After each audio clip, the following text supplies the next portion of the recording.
Kjo periudhë ka shënuar një shtim të rasteve të personave që vuajnë nga ankthi, depresioni, madje që çojnë deri në vetvrasje.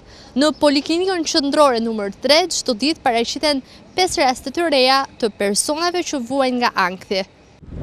Njerëzit që vuajnë nga ankthi aq më shumë nga depresioni jo gjithmonë e ka përcjellë barrierën për të shkuar tek mjeku specialist. Por duke mos u kuruar dhe duke rritur stigmën ndaj vetes, kjo sipas mjekëve psikiatër nuk çon në zgjidhjen e problemit. Pavarësisht se kemi numër të rritur të rasteve që vinë dhe kërkojnë ndihmën për trajtim, ka dhe rritje dhe shtim të problematikës në terren, gjë që bën të mendohet që ka një numër tjetër akoma më të rritur të problemeve, të cilat nuk vinë dhe referohen në qendrat e shëndetit mendor. Rasja është finalizimi i një problemi i cili gjithmonë ka ekzistuar paraprakisht tek individi. Vetëm gjatë javës së shkuar vendi ynë u trondit nga 4 vetvrasje të moshave të ndryshme, ndërsa në urgjencën e QSUT-s nuk kanë munguar rastet e vethelmimit. Shkaqet e ankthit janë përgjithsisht psikosocial,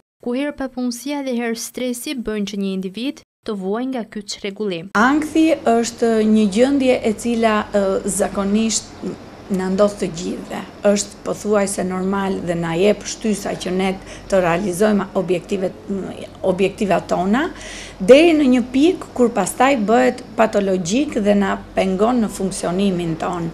Ankthi, nëse nuk trajtohet dhe nuk mjekohet, paraprin edhe çrregullime të humorit dhe çrregullime të tjera, paraprin edhe depresionin, i cili është një çrregullim madhor i humorit dhe që e bën individin që të ketë mendimet pesimiste.